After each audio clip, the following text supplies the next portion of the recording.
Hello दोस्तों, नमस्कार। दोस्तों, पिछले वीडियो में मैंने आपको बताया था कि ग्राम प्रधान या सदस्य के चुनाव के लिए हमें कौन-कौन से कागजात तैयार करने हैं। मुझे उम्मीद है कि दोस्तों आप लोगों ने सारे कागजात तैयार करा लिए होंगे और बहुत कम समय बचा है ग्राम प्रधान के चुनाव के, ग्राम पंचायत सदस्य के चुनाव के लिए। इसके लिए दोस्तों मैं आज सोच रहा हूं कि आपको ग्राम पंचायत सदस्य के अधिकारों के बारे में बताऊं और ग्राम प्रधान के अधिकारों के बारे में बताया। ये जानना आपके लिए बहुत जरूरी है। अगर आप इच्छुक हैं ग्राम प्रधान के इलेक्शन लड़ने के लिए या ग्राम पंचायत सदस्य का इलेक्शन लड़ने के लिए, इन बातों को या इन अधिकारों को जानने का जरूरी है आपके लिए। दोस्तों, सबसे पहले हम आपको बताते हैं ग्राम पंचायत सदस्य के अधिकार के बारे में। दोस्तों, जब किसी ग्राम सभा से ग्राम पंचायत सदस्य चुने जाते हैं तो सबसे पहला काम उनका होता है उप प्रधान का चयन करना। यानी जिस ग्राम सभा में जितने पंचायत सदस्य हैं वो सारे मिलके अपने उप ग्राम प्रधान का चुनाव करते हैं। दूसरे नंबर पे आता है पंचायती राज अधिनियम की धारा नंबर 29 के अंतर्गत ग्राम पंचायत का कार्य सुचारू रूप से चलाने के लिए कम से कम 6 समितियों का गठन करने का प्रावधान है। दोस्तों, 6 समितियां जो गठित की जाती हैं उनमें से 3 समिति में ग्राम पंचायत सदस्य ही सभापति होता है और 3 समितियां जो होती हैं उसमें समिति का सभापति ग्राम प्रधान होता है। दोस्तों, हर समिति में 6 सदस्य होते हैं और एक होता है सभापति उस समिति का। तो जो ग्राम प्रधान की समिति या दूसरी समिति होती है उनमें एक ओबीसी, एक शेड्यूल कास्ट, एक और एक शेड्यूल कास्ट में जनजाति का और एक महिला, इतना उस समिति में सदस्य होना जरूरी है। अब दोस्तों हम आपको बताते हैं कि वो समितियां कौन कौन सी बनती हैं। पहले नंबर पे आता है शिक्षा समिति, दूसरे नंबर पे आता है प्रशासनिक समिति, तीसरे नंबर पर नियोजन विकास समिति, चौथे नंबर पर निर्माण कार्य समिति, 5वें नंबर पर स्वास्थ्य एवं कल्याण समिति, 6 नंबर पे आती है जल प्रबंधन समिति।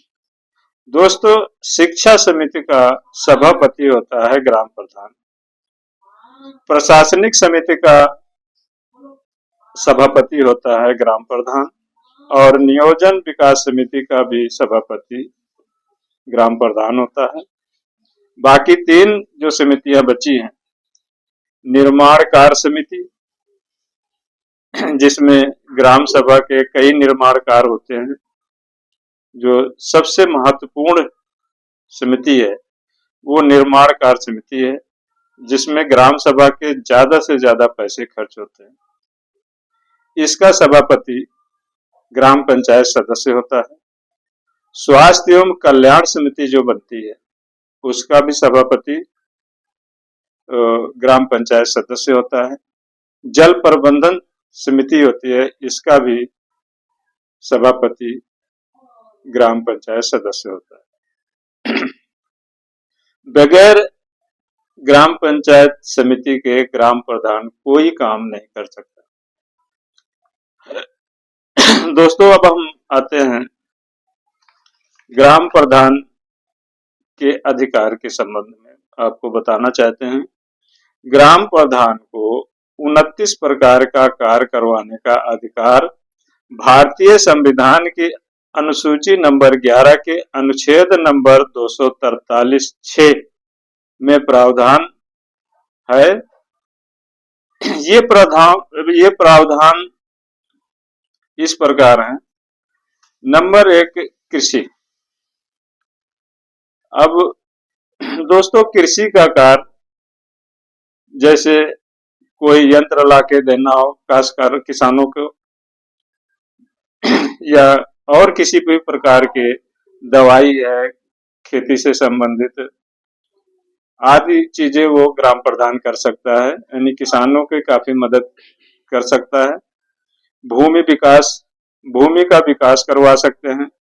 लघु सिंचाई, जो सिंचाई के साधन है वो मुहैया करवा सकता है काश्तकारों को। पशुपालन करवा सकता है। डेयरी खुलवा सकते हैं। मुर्गी पालन करवा सकते हैं। नंबर 5 पे आता है मछली पालन। दोस्तों, ग्राम प्रधान मछली पालन भी करवा सकते हैं। सामाजिक वानिकी फार्म वानिकी, यानी समाज के लिए आर्थिक व्यवस्था कोई ऐसा प्रबंध करे जिससे समाज को आर्थिक लाभ हो। लघु वन उपज, छोटे मोटे वन की ऐसी व्यवस्था करे जैसे दवाइयां उपजवाए, मतलब इस तरह से लघु वन उपज का भी काम ग्राम प्रधान के अधिकार में आता है। लघु उद्योग, छोटे मोटे उद्योग करा दे गांव में, बाहर से लाके बड़े बड़े अधिकारियों को या एक्सपर्ट को, तो ग्राम के सदस्यों को ट्रेनिंग देके छोटे मोटे कुटीर उद्योग करा दे। खादी ग्रामोद्योग का कार्य भी करवा सकते हैं। 10वें नंबर पे है ग्रामीण आवासन। अगर किसी भी गांव के किसी भी परिवार को आवास नहीं है तो उसकी आवास की भी व्यवस्था कराएं। पेयजल की भी व्यवस्था कराएं, जो 11वें नंबर पे आता है पेयजल की व्यवस्था। 12वें नंबर पे आता है ईंधन और चारा की व्यवस्था करना। 13 नंबर पे सड़कें, पुलिया, पुल, फेरी, जलमार्ग आदि आते हैं।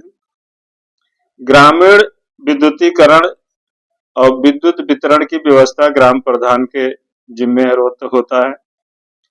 अपारंपरिक ऊर्जा का स्रोत पैदा करना, जैसे आजकल सौर ऊर्जा वगैरह लगाए जाते हैं छतों पे, आपने देखा होगा लगाए रहते हैं, वो भी व्यवस्था करना ग्राम प्रधान के अंतर्गत आता है। गरीबी उन्मूलन कार्यक्रम, गरीबी उन्मूलन कार्यक्रम भी ग्राम प्रधान के अधिकार क्षेत्र में आता है। शिक्षा, शिक्षा के क्षेत्र में भी काफी काम ग्राम प्रधान को करना होता है। इसके अंतर्गत प्राइमरी और माध्यमिक विद्यालय भी आते हैं, उनमें भी व्यवस्था कराने की इनके पूरी अधिकार है।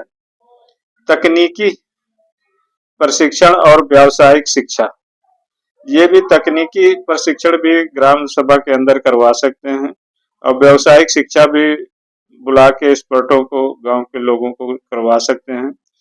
प्रौढ़ और अनौपचारिक शिक्षा, जो स्कूल नहीं जा सकते, उनकी उम्र ज्यादा हो गई है, प्रौढ़ हो चुके हैं, उनको भी शिक्षा देने का प्रबंध कर सकता है ग्राम प्रधान। अपने गांव में पुस्तकालय बनवा सकता है, 20वें नंबर पे आता है। 21वें नंबर पे आता है सांस्कृतिक क्रियाकलाप कराए। 22वें नंबर पे है बाजार और मेले लगवाए। 23वें नंबर पे आता है स्वास्थ्य एवं स्वच्छता, जिसके अंतर्गत हॉस्पिटल, प्राथमिक स्वास्थ्य केंद्र और शौचालय आते हैं, इनकी भी व्यवस्था उनको देखनी होती है। 24 नंबर पर परिवार कल्याण, परिवार के कल्याण के बारे में भी ग्राम प्रधान का बड़ा योगदान देना होता है। 25वें नंबर पर आता है महिला और बाल विकास, महिलाओं के और बच्चों के विकास के लिए भी जो भी सुविधाएं होती है वो प्रधान को करनी होती है। 26 नंबर पर आता है समाज कल्याण, जिसके अंतर्गत विकलांग, मानसिक रोगी, इनकी भी व्यवस्था उनको देखनी होती है। 27 नंबर पर आता है दोस्तों दुर्बल वर्गों का विशेषकर दलित और आदिवासियों का भी कल्याण उनको देखना होता है।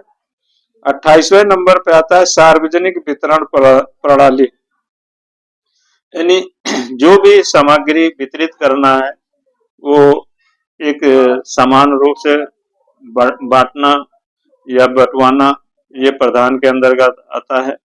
सामुदायिक अस्थियों का संरक्षण करना, यानी जो हमारी पास पुरानी इमारतें हैं या और कोई हैगा उसकी भी संरक्षण प्रधान के अंतर्गत आता है।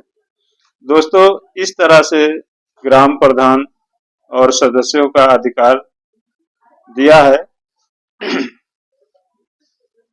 पंचायती राज अधिनियम के अंतर्गत।